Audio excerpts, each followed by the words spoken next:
Hello everyone, आप लोगों का बहुत बहुत स्वागत है हमारे यूट्यूब चैनल नईमुद्दीन ला क्लासेस पर।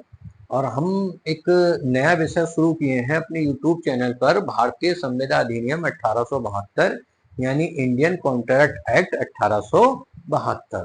बहुत से बच्चे हमारे इंग्लिश मीडियम में भी हैं, कुछ प्रॉब्लम आ रही है, लेकिन मैं अधिक से अधिक शब्दों का इस्तेमाल इंग्लिश में करूंगा जिससे कि आप समझ सकते हैं। तो एक क्वेश्चन इसमें बहुत पॉपुलर है, दो क्वेश्चन हम बना चुके हैं, ठीक है, कॉन्सिडरेशन पर, प्रतिफल पर और भारतीय संविदा पर। आज जो हम क्वेश्चन पढ़ रहे हैं वो है संविदा से आप क्या समझते हैं, इसके आवश्यक तथ्य बताइए। ये सभी संविदा करार हैं किंतु सभी करार संविदाएं नहीं। तो देखिए, दो पार्ट में ये क्वेश्चन, तीन पार्ट में ये क्वेश्चन बटा है। पहला, संविदा से आप क्या समझते हैं, what do you mean contract, यानी आप कॉन्ट्रैक्ट से क्या समझते हैं, इसके आवश्यक तथ्य बताइए, यानी इसके इसेंशियल एलिमेंट्स हैं वो हम जानेंगे। एक दूसरा क्वेश्चन भी आ जाता है घूम के, या मतलब सभी संविदाएं करार हैं, यानी ऑल कॉन्ट्रैक्ट इज एग्रीमेंट, यानी सभी संविदाएं करार हैं किंतु वट सभी करार संविदा नहीं, यानी all agreement is not contract, यानी सारे जो कॉन्ट्रैक्ट जो एग्रीमेंट है वो कॉन्ट्रैक्ट नहीं है। तो इसके लिए सबसे पहले हमें इसकी परिभाषा को जानना होगा इसके उत्तर में, कि इंडियन कॉन्ट्रैक्ट एक्ट 1872 यानी 1872 के सेक्शन 2H में संविदा को परिभाषित किया गया है। तो सबसे पहले देखिए, ये आपके अब 2 नंबर का भी क्वेश्चन आने लगा है, तो उसमें संविदा की परिभाषा बताइए। तो सेक्शन 2H में है, और क्या है, बस एक लाइन अगर आप लिख देंगे तब भी कंप्लीट है। विधि द्वारा परिवर्तनीय करार संविदा है, एन यानी N agreement enforceable by law, तो वो क्या है, वो ही कॉन्ट्रैक्ट है। तो इसमें ये चीज देखिए बताई गई है, इसको एक बार फिर से पढ़ देते हैं। हाँ, an agreement enforceable by law is a contract, यानी कॉन्ट्रैक्ट क्या है, एक ऐसा एग्रीमेंट है जो इनफोर्सेबल है बाय लॉ, ठीक है, वो कॉन्ट्रैक्ट है। लेकिन क्वेश्चन चूंकि अगर मेंस का आता है तो यहीं पर खत्म नहीं होता है, कहानी इसके आगे भी जाती है, उसको हम समझते हैं। जैसे ये समझेंगे, फिर इसके 4 एसेंशियल एलिमेंट्स हैं, एक एक को डीपली समझेंगे। सक्षम पक्षकार यानी कैपेबल पार्टीज, दो पार्टीज होती हैं, दोनों कैसी होनी चाहिए, कैपेबल होनी चाहिए, ये सेक्शन 11 और 12 में बताया गया है। दूसरा, पक्षकारों की स्वतंत्र सहमति यानी फ्री कंसेंट ऑफ पार्टी, जो पार्टियां उनकी फ्री कंसेंट होने चाहिए, ये धारा 14 से 18 तक दी गई है। फिर विधिपूर्ण प्रतिफल या उद्देश्य यानी लॉफुल कंसिडरेशन एंड एम, जो एग्रीमेंट का एम है और जो कंसिडरेशन है वो लॉफुल होना चाहिए, और कैसा होना चाहिए, मतलब लॉफुल, एम भी और कंसिडरेशन भी। फिर करार अभिव्यक्त रूप से शून्य ना हो, यानी जो एग्रीमेंट है वो स्पष्ट रूप से वाइड ना हो। तो इस चीज को हम देखते हैं, ठीक है बेटा। कहा यह गया है, अब मैं किताब से समझाता हूं आपको, कि इंडियन कॉन्ट्रैक्ट एक्ट 1872 के सेक्शन 2 सब एच के अनुसार वह एग्रीमेंट जो विधि द्वारा परिवर्तनीय हो, यानी इनफोर्सेबल बाय लॉ कॉन्ट्रैक्ट होते हैं।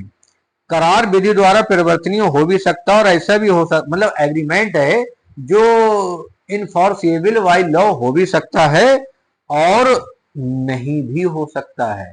भाई करार कर लिया, मैं शाम को आपके संग चाय पीने आऊंगा, इसमें क्या है, इसमें कोई लॉफुल एम है? अरे चाय ना पीने से कौन सा नुकसान हो जाएगा? मान लीजिए मेरा एक साथी है, मैं उनसे कहता हूँ आज जो है 3 बजे हम लोग चाय पियेंगे, मैंने एक एग्रीमेंट करा, मैं ना जाऊं वो मुकदमा करेंगे मुझ पे। मतलब ये एक छोटी चीजें होती हैं, कभी कभी ऐसी चीजें भी होती हैं, बोले ठीक है, जैसे प्रेमी लोग करते हैं कि मैं तुम्हारे लिए चांद तारे तोड़ लाऊंगा, तो ये मुमकिन है? नहीं है, इसके लिए कोई मुकदमा भी नहीं होता है, ठीक है। तो ये इस समझिए, ये जो एग्रीमेंट हैं ये हमेशा इन्फॉर्मेबल नहीं हो सकते, इसीलिए वो कॉन्ट्रैक्ट में नहीं बदल पाते हैं। लेकिन जब कॉन्ट्रैक्ट हो जाता है वो फिर मतलब ये मान लिया जाता है, इसे बाय लॉ लागू कराया जा सकता है, ठीक है। लेकिन कहा गया जो एग्रीमेंट लॉफुल मतलब नहीं होता है उसे कॉन्ट्रैक्ट नहीं कह सकते। इसीलिए सेक्शन 2I के अनुसार वचन या वचनों का समूह जो एक दूसरे के लिए प्रतिफल हो करार कहलाता है।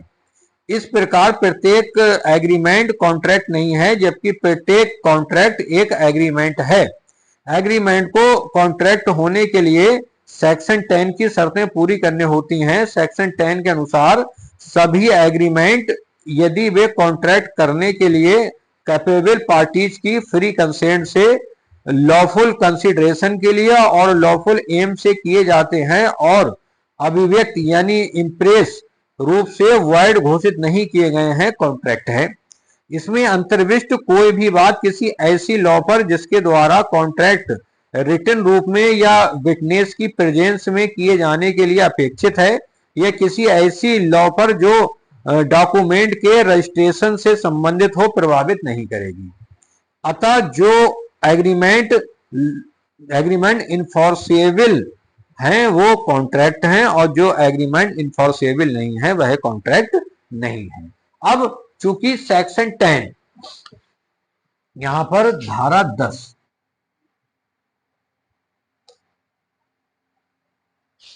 10 में यह बताया गया है कि निम्न तत्व होने चाहिए। ये 4-5 जो है हेडिंग बने हैं। ये चीज किसमें बताई गई है बेटा? धारा 10। पहला पॉइंट है कि पक्षकार संविदा करने के लिए सक्षम होने चाहिए। ठीक है, जो पार्टीज हैं, एग्रीमेंट दो पार्टीज में होता है और दोनों कैसी होनी चाहिए? कैपेबल होनी चाहिए, यानी सक्षम होनी चाहिए। अब सक्षम के लिए 3 चीजें बताई गई हैं यहाँ पर। सक्षम पक्षकार धारा 11 और 12 में कौन बताया गया है? नंबर 1, मेजर हो यानी बालिग हो, माइनर ना हो, अव्यक्त ना हो, क्योंकि धारा 11 में कहा गया है अव्यक्त के द्वारा की गई संविदा यानी जो माइनर है उसके द्वारा किया गया कॉन्ट्रैक्ट वाइड होता है, वो शून्य होता है। दूसरा, स्वस्थित हो मतलब अनसाउंड ना हो। भाई अनसाउंड व्यक्ति है, पागल है क्या? उसकी संविदा को, उसके कॉन्ट्रैक्ट को आप मानेंगे? नहीं मान सकते।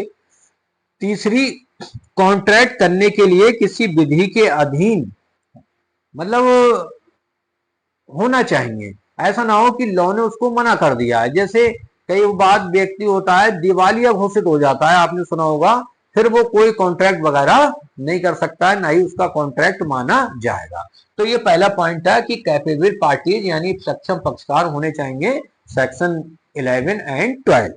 दूसरा पॉइंट है पक्षकारों की स्वतंत्र सहमति होनी चाहिए, यानी फ्री कंसेंट होने चाहिए पार्टीज की। किसकी? पार्टीज की।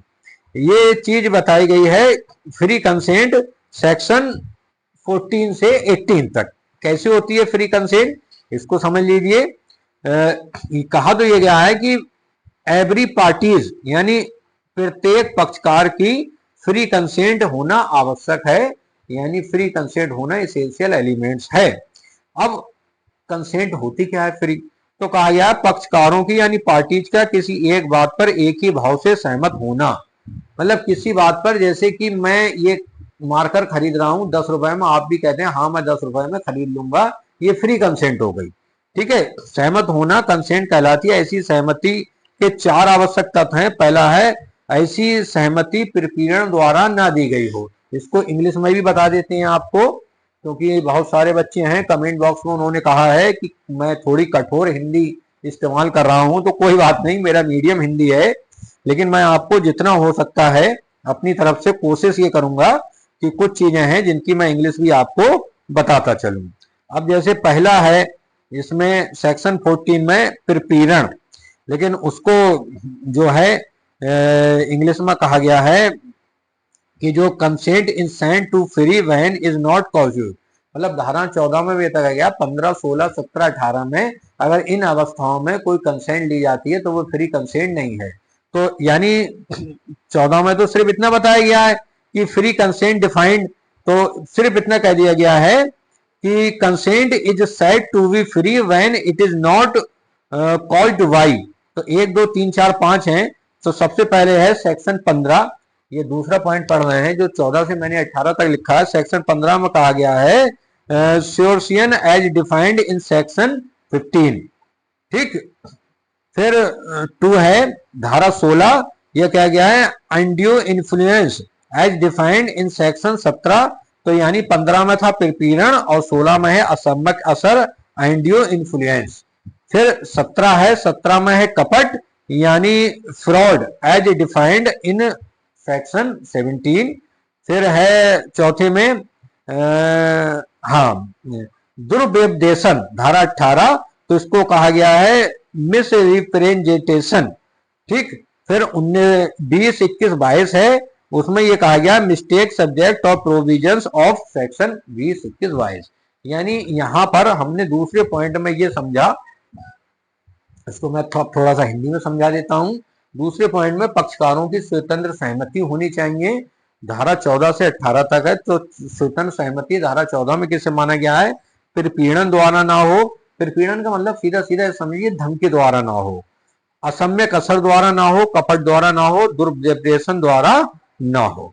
ठीक, अब तीसरे पॉइंट पर आते हैं, जो ये कहता है कि करार अभिव्यक्त रूप से शून्य घोषित ना हो, यानी जो एग्रीमेंट है वो स्पष्ट रूप से वाइड घोषित ना हो।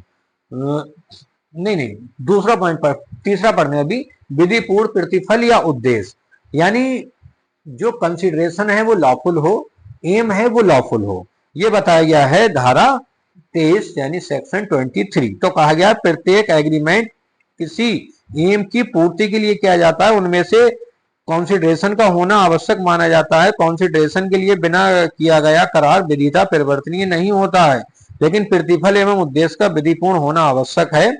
प्रतिफल एवं उद्देश्य विधिपूर्ण होता है यदि विधि द्वारा निषिद्ध ना हो, यानी किसी लॉ के द्वारा रोका ना गया हो। जैसे आप एक व्यक्ति से ड्रग्स खरीदने का करार करते हैं, जो नशीले ड्रग्स होते हैं, तो वो विधि द्वारा रोक दिया गया है, वो इलीगल है तो नहीं माना जाएगा।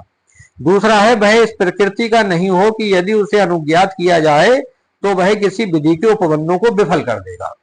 वह कपटपूर्वक ना हो, किसी अन्य के शरीर या संपत्ति को क्षति कारित करने वाला ना हो, अनैतिक या लोक नीति के विरुद्ध ना हो।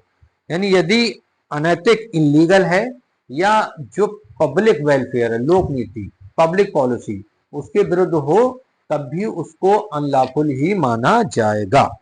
ठीक, तो ये तीसरा पॉइंट था। चौथे पॉइंट पर आते हैं कि एग्रीमेंट जो है वो वाइड ना हो, यानी करार अभिव्यक्त रूप से शून्य घोषित ना हो। ये 24 से 30 तक है।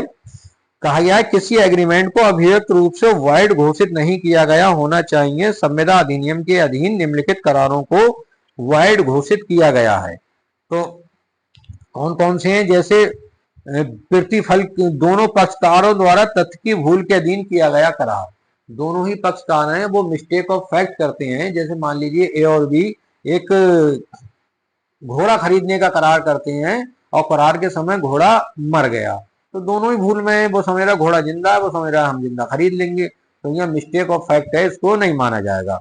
दूसरा है प्रतिफल के बिना किया गया करार, ये धारा 25 में है। तो बिना कंसिडरेशन के जो एग्रीमेंट होता है वो भी शून्य होता है। हालांकि उसके 3 अपवाद बताए गए हैं, वो मैं लास्ट की वीडियो में आपको समझा चुका हूं। तीसरा है विवाह के अवरोधक करार, यानी जो मैरिज को रोकने वाले एग्रीमेंट होते हैं वो भी वाइड होते हैं। चौथा है फोर्थ व्यापार के अवरोधक करार, यानी जो बिजनेस में रुकावट डालने वाले एग्रीमेंट होते हैं वो भी वाइड होते हैं। फिर है विधिक कार्रवाइयों का अवरोधक करार, यानी ऐसे एग्रीमेंट जो कि लीगल प्रोसीडिंग को रोकते हो, वो भी वाइड होते हैं। फिर है अनिश्चित अर्थ वाले करार, यानी ऐसे जिनका कोई अर्थ ही ना निकलता हो, ऐसे एग्रीमेंट भी वाइड होते हैं। फिर है असंभव घटनाओं पर करार, यानी ऐसी घटनाएं जो हमें पता ना हो वो भी वाइड होते हैं। फिर है असंभव कार्य करने का करार, वही जो मैंने कहा था, मजनू टाइप के लोग होते हैं, चांद तारे तोड़ने का वादा करते हैं, जबकि वो एक है ना कि शादी ऐसे से करिए जो गुलाब का फूल नहीं आपके लिए धनिया और गोभी का फूल ला है। तो ऐसे भी जो करार होते हैं उनको भी न्यायालय से लागू नहीं कराया जा सकता, ये कार्य असंभव है, तो वो भी क्या होते हैं, वाइड होते हैं। तो इस तरह से ये एक पूरा आपका मेंस का क्वेश्चन था जो वीडियो में आपने समझा। इंग्लिश वर्ड इस्तेमाल करना शुरू कर रहे हैं, 2-4 वीडियो रुकिए, धीरे धीरे इसको हम बढ़ा लेंगे। ठीक है, पूरा आप प्रश्न वीडियो इत्मीनान से देखिए, पॉज कर करके देखिए, किताब भी पढ़िए। वीडियो देखने के लिए धन्यवाद।